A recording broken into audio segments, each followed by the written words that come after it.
In Portugal, an old popular saying claims that from Spain neither a good wind nor a good marriage.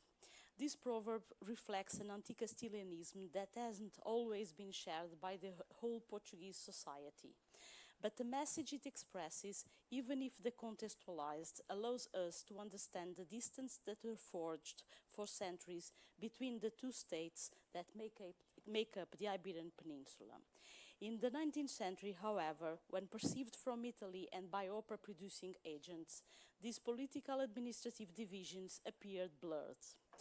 This suggests the outset of a transnational approach. Nevertheless, neither Portuguese nor Spanish musicology seem to have been interested so far in this type of approach.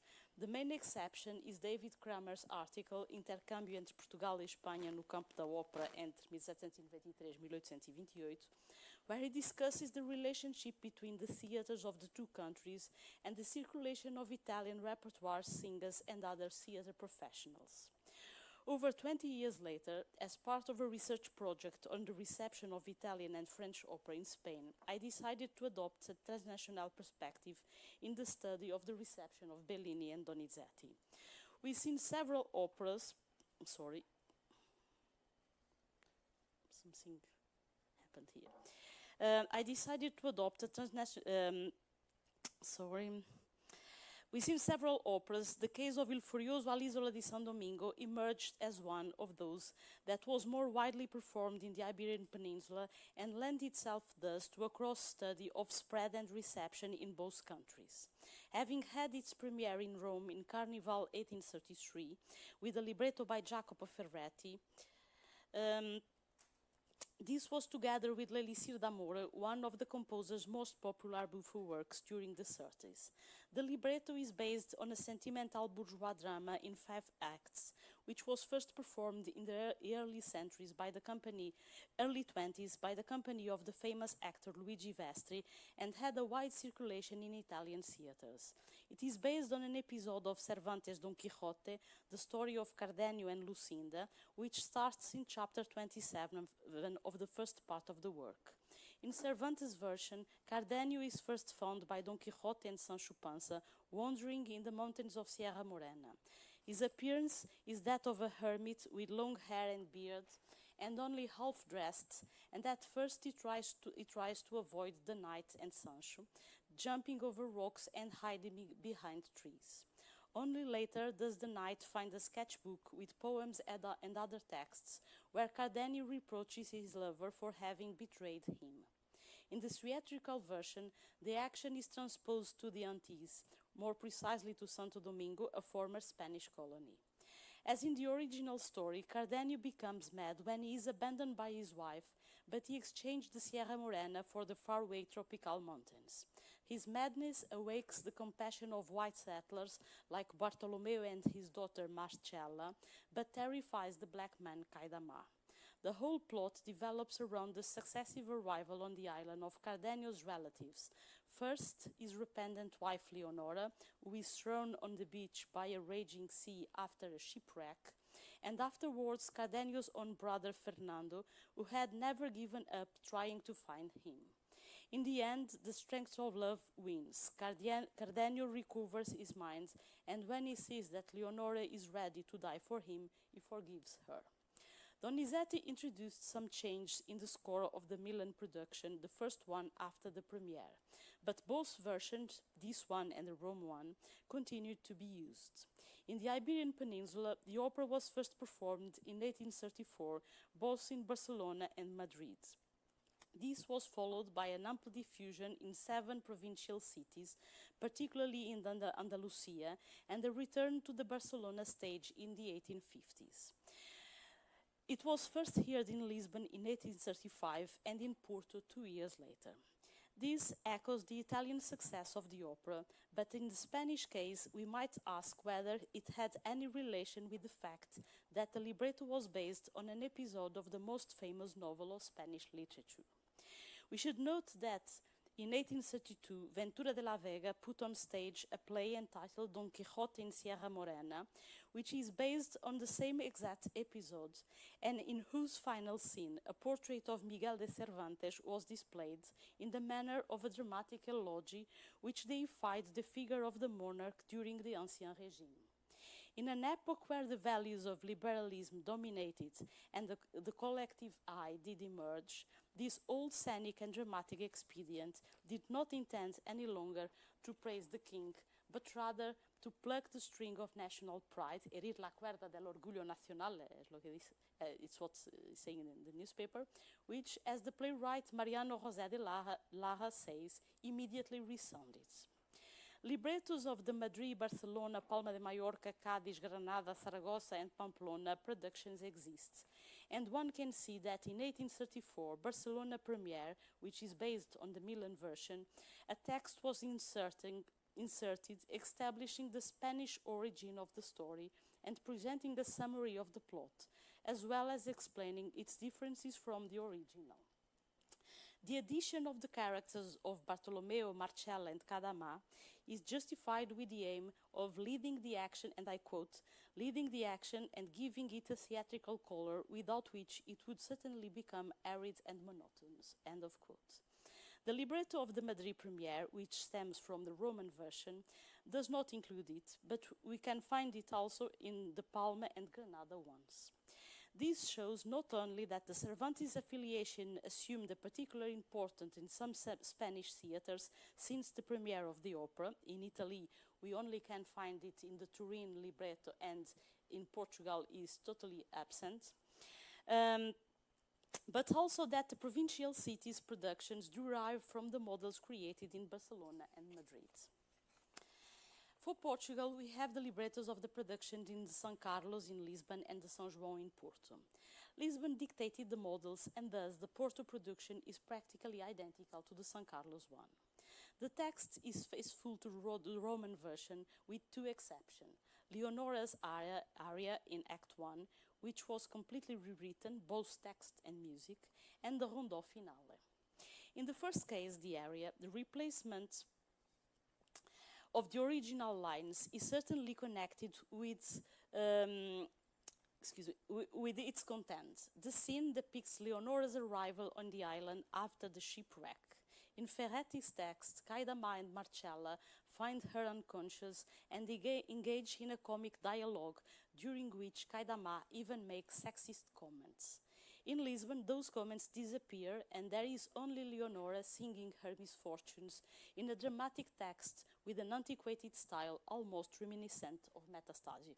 You can see here, era indigesto il mar, guarda che imbroglio teneva nello stomaco, cospetto, è femmina mi par, è donna almen, non le vuol manco il mare. E poi, and at the end, Cadama comments, bell'animaletto.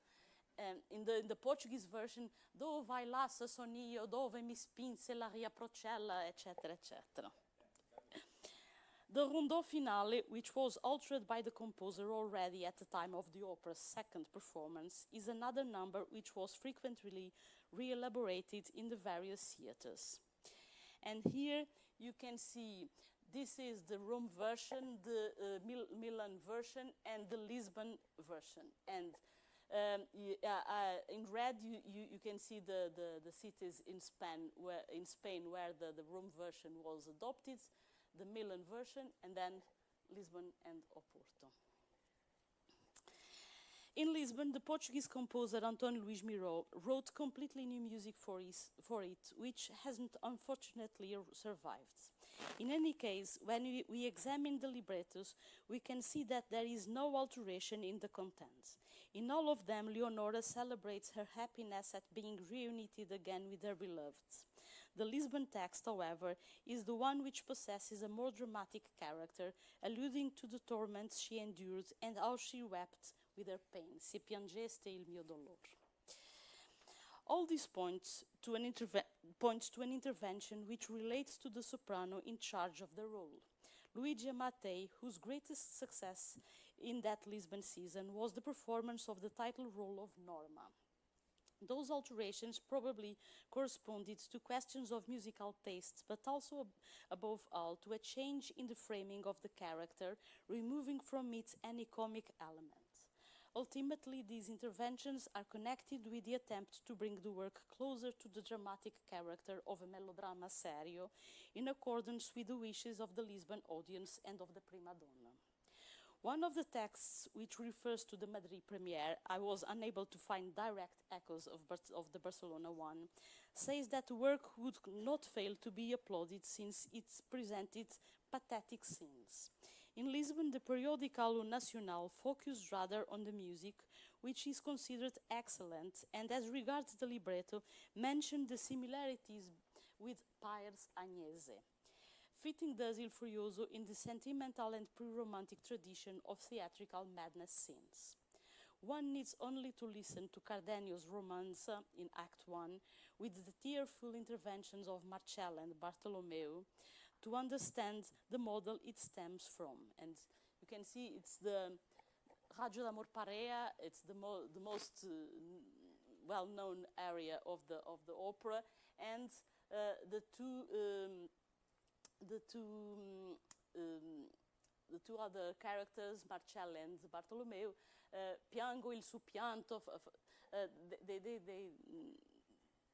It's very tearful, their comments.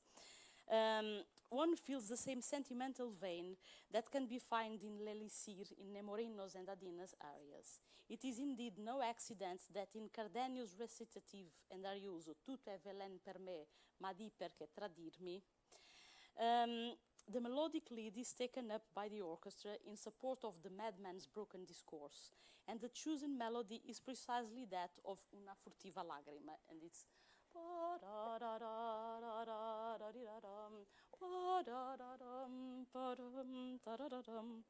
thus creating a clear intertextual relationship. The pathetic element emerged here insistently to the detriment of the buffo one that seems to have been foremost in some Spanish theaters. The opera's visual impact should not be underestimated either. Both in Lisbon and in Madrid, the critics mention it with regard to the depiction of nature in particular, obviously noting the relevance of the storm as a typically romantic manifestation of the superimposition of the irrational over the rational, but describing also a few inaccuracies and misshapes which affected the desired scenic illusion. And I quote, the scene in the introduction which represents the beach has great effect at the moment of the storm. And if the fire had been better applied in the place of the ray, the illusion would have been even greater. It is regrettable that the machinery in this scene makes such a big bang and that it rises in leaps and bounds like this. Emanuele Sanici sees the pastoral scenes, a key point in the definition of the semiserio genre, as an attempt to neutralize the issues that were put on stage in this repertoire and that referred very directly to concrete issues of everyday life. Thus, the tropical setting is just one type of pastoral. We should remember that in the case of Brazil, French travel literature had started very early to disseminate in Europe an image of a tropical Eden where slaves were never mentioned and both the wonders of nature and the domesticated natives stood out. It is in this aesthetic that we can fit the character of Kaidama, who, in spite of being black, childish, and fearful in a clear manifestation of racism, appears as a kind of savage à la Rousseau, and being involved in the sentimental and larmoyant atmosphere of Il Furioso, loses his character of slave or slave descendants. Nevertheless, Iberian societies had ample and direct contact with the realities of the tropics and with slavery, so that the distance that Sanici analyzes in the case of Italian audiences may not have always worked. We may therefore ask ourselves whether, in the case of the Iberian audiences, the tropical setting functioned mostly as a catalyst of memoirs. In the Portuguese case, the character of Kaidama may have been the object of a less sentimental interpretation, given the number of black people that existed in Lisbon, and also its frequent representation in the theatrical repertoire. In the late 18th century, popular entremeses and farces, black people featured regularly as part of the depiction of the city's everyday life, either as a vehicle or for a comic model, which included pidgin Portuguese, sensual dances such as the lundum or the fufa, and the noisy finale. But the Portuguese translation of the lines attributed to Kaidama in the librettos does not establish any connection between this character and the usual black speech, which was typical of low comedy. Only his inclusion in the cast at the end of the list of characters, in the same way as in the Intermezzo and similar works, as Ramos Tinhourão explains, allows us to establish a connection. But the reviews, when we look at them, point in the opposite direction. The singer who took up the role is usually mentioned after the baritone who sings the part of Cardenio, which shows the distance that existed between the character and what he represented in social terms on one side and the voice on the other. Furthermore, in Portuguese comedy, black people, even when they were represented in a domestic environment, were the object of the ire and contempt of the other characters, and this does not happen in Donizetti's opera. The San Carlos, being an Italian theatre, was clearly different from the theatres where the entremeses and comedias were performed, and references to the local context abounded. And thus, since it was inserted in a work which belonged to the international repertoire and was performed by foreign singers, Kaidama's character was received as an idealized model. To conclude, the issues that I have raised here demonstrate the complexity of attempting to research, analyze and reflect on phenomena that, while being part of an international network, are later, in certain cases more than in others, and in different ways, reshaped and received in national or local contexts. As regards the circulation of texts, what we can see above all is the assertion of the regional contexts. When we analyze the texts of the librettos, we realize that the Spanish case, there were two channels of entry of the Italian repertoire, Barcelona and Madrid, and in the case of Portugal, only one, Lisbon. The productions in provincial cities stemmed from them, often through fusion processes, which made use of staging elements used in the theatres of the larger cities and brought them together in order to achieve the intended objectives. The reception, on the other hand, is marked in the first place by the Italian success of the operas. More soon in the Portuguese reviews than in the Spanish ones, we may note, in fact, a need for legitimation which is expressed in the mention of the route followed by those works in the main European theatres.